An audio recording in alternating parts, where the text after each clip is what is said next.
सर्वोत्कृष्ट डिग्री हासिल करने के लिए, सर्वोत्कृष्ट पद को प्राप्त करने के लिए, सबसे उत्तम श्रेणी का रिजल्ट प्राप्त करने के लिए सबसे उत्तम श्रेणी की परीक्षा भी देनी पड़ती है। उसी परीक्षा के काल में भक्त लोग डामाडोल होने लग जाते हैं, इधर उधर भागने लग जाते हैं, यहां से काम नहीं होगा, वहां से काम नहीं होगा, अब वहां चलो, अब वहां चलो, अब वहां चलो।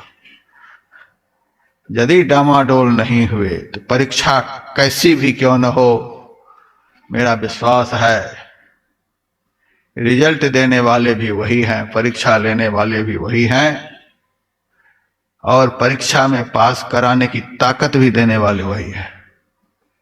हमें तो धैर्यवान होकर परीक्षा में उत्तीर्ण होने के लिए लगे रहना है। हमारे गुरुदेव के वचन में आया है, गुरु पूरा हो, शिष्य धीरा हो तो वह हीरा पावेगा। यज्ञ नारायण भगवान ने कहा, जो वशिष्ठ कछु हृदय विचारा, सकल काज भा सिद्ध तुम्हारा। मैं तुम्हारे कार्य को सिद्ध करने के लिए प्रकट नहीं हुआ हूं, उन्होंने मुझे प्रकट किया है, तुम्हारे गुरु ने मुझे तुम्हारे लिए प्रकट किया है। उनकी संकल्प शक्ति ने हमें प्रकट किया है। और जिस शिष्य के ऊपर सदगुरु प्रसन्न हो गए हैं, उस शिष्य का कार्य कभी अधूरा नहीं रह सकता। सकल काज भा सिद्ध तुम्हारा, तुम्हारा सब काम सिद्ध हो गया।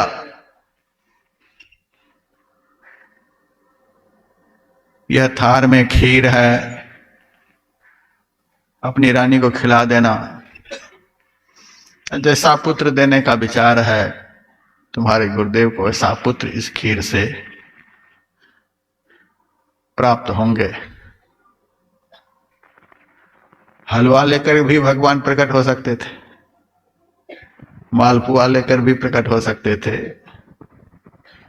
आज तो यहां नाश्ता में कचौरी भी बनी थी, वह भी लेकर प्रकट हो सकते थे। इन सब चीजों से ब्रह्म प्रकट नहीं होते हैं, खीर लेकर प्रकट हुए। यह बहुत रहस्यात्मक विषय है। खीर में 3 चीजें मुख्य रूप से पड़ती हैं, दूध, चावल और चीनी। 3 में से एक की भी कमी रहे तो खीर नहीं बन सकती। अखरोट, बादाम आदि देते हैं या तो जीभ के स्वाद को बढ़ाने के लिए, बाकी खीर बनती है इन्हीं 3 चीजों से। इस खीर के खाने से ब्रह्म प्रकट होंगे। खाना कैसे होता है? मुंह के माध्यम से अंदर ले जाते हैं, उसी को खाना कहते हैं। पदार्थ बाहर में है, उसको भीतर ले जाते हैं, तब तृप्ति होती है। खीर को माथे पर रख लेंगे तो पेट नहीं भरेगा, जेब में रख लेंगे तो भी पेट नहीं भरेगा। पूरे शरीर में लिपाई कर लीजिए खीर की, उससे भी पेट भरने को नहीं।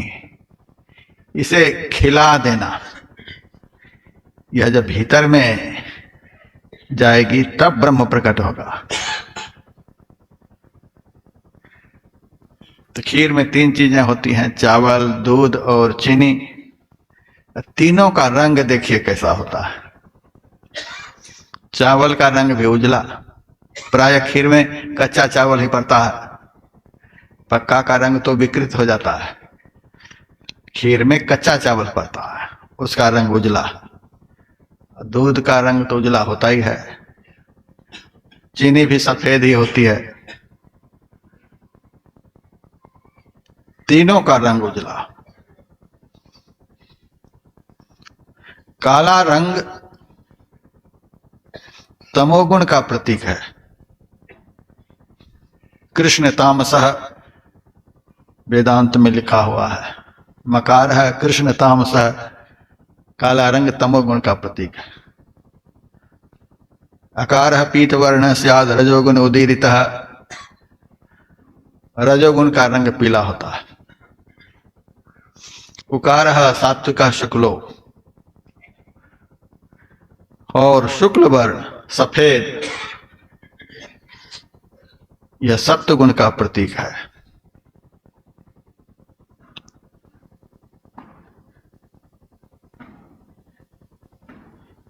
दूध विशुद्ध ज्ञान का प्रतीक है। दूध को विशुद्ध ज्ञान समझना चाहिए। चावल जो है वह विशुद्ध योग का प्रतीक है। योग का अर्थ होता है जोड़ना। सब चावल एक ही जगह डालते हैं, ऐसा नहीं कि बिखेर देते हैं। योग का अर्थ जोड़ना होता है। विशुद्ध योग, विशुद्ध ज्ञान, विशुद्ध योग। और चीनी जो है वह भक्ति का स्वरूप है। भले ही शुगर वाले बिना चीनी की खीर जैसे तैसे खा लेते हैं, लेकिन मजा नहीं आता। चीनी के बिना मिठास नहीं आती है, मधुरता। यह भक्ति का स्वरूप है, विशुद्ध भक्ति।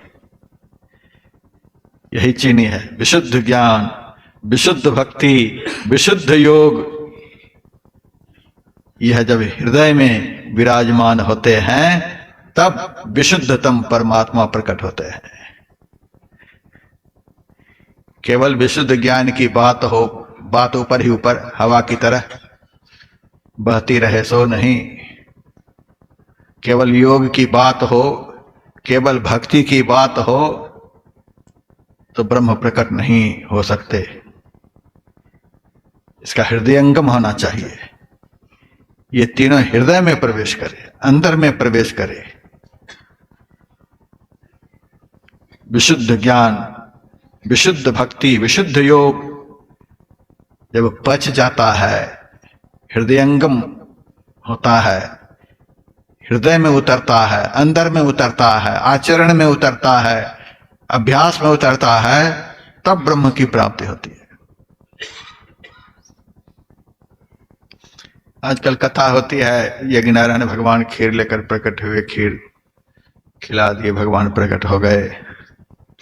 ऐसे खीर खिलाने से भगवान प्रकट हो जाए, हम लोग तो रोज भोग लगा रहे हैं, अब तक भगवान प्रकट नहीं हुए।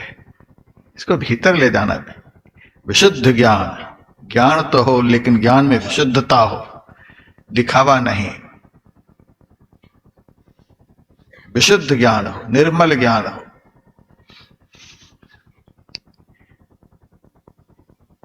एकमात्र ज्ञान चाहिए ईश्वर को जानने के लिए। ईश्वर को जना देने के लिए जो संसाधन है वही विशुद्ध ज्ञान है। जिस ज्ञान से ईश्वर की जानकारी हो, यथार्थ वह विशुद्ध ज्ञान है। खाने पकाने वाला ज्ञान तो दुनिया में बहुतों के पास है। जो प्राप्तव्य है, जो जानने के योग्य है, जिनको जाने बगैर सब कुछ जानना व्यर्थ सिद्ध होता है, एकमात्र परमात्मा को जानने के लिए जो ज्ञान है वही विशुद्ध ज्ञान है। दुनिया को मूर्ख बनाने के लिए जो योग है वह विशुद्ध योग नहीं है। कुंभ के मेले में योग देखा जाता है, कैसा कैसा योग लोग करते हैं, कैसे दुनिया को मूर्ख बनाते हैं।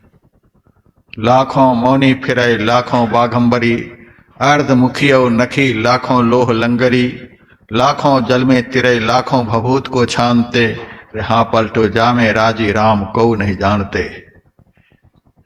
ब्रह्म से मिलने के लिए जो क्रिया है, जिस क्रिया के करने से आत्मा और परमात्मा का मिलन होता है, वह क्रिया परमात्मा से मिलने का प्रयास। दुनिया में और किसी से मिलने की कोई बात नहीं, एकमात्र परमात्मा से मिलने की चाह, यही असली योग है। जिनसे मिलने के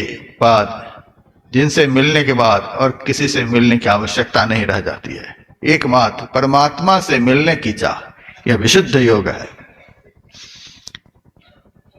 और उस परमात्मा से मिलने के लिए जो अंतर्मुखी यात्रा है वही विशुद्ध भक्ति है। गुरु महाराज कहते थे, ज्ञान का अर्थ होता है जानना, योग का अर्थ होता है मिलना, और भक्ति का अर्थ है मिलने के लिए अंदर ही अंदर चलना।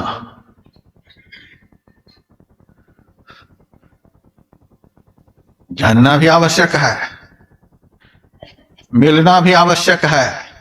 यदि चलना नहीं होगा तब ज्ञान भी व्यर्थ है, योग भी व्यर्थ है। जिसके बिना ज्ञान भी व्यर्थ, योग भी व्यर्थ, वही है परमात्मा की भक्ति। जैसे चीनी के बिना खीर में स्वाद नहीं आता, वैसे ही भक्ति के बिना जो ज्ञान है वह शुष्क ज्ञान है, स्वाद रहित ज्ञान है। भक्ति के बिना जो योग है वह शुष्क योग है, उसमें स्वाद नहीं है। आजकल जहां तहां मैं पार्कों में देखता हूं, सब नाच रहे हैं, कूद रहे हैं, वह भी एक योग ही है। प्राणायाम कर रहे हैं, भ्रामरी कर रहे हैं, बहुत कुछ कर रहे हैं, वह भी योग ही है। नारी शोधन कर रहे हैं, चक्र भेदन कर रहे हैं, वह भी योग ही है। लेकिन बिना भक्ति के योग वह शुष्क योग है, उससे परमात्मा प्राप्ति नहीं हो सकती। भक्ति के बिना जो ज्ञान है उससे परमात्मा की प्राप्ति नहीं हो सकती।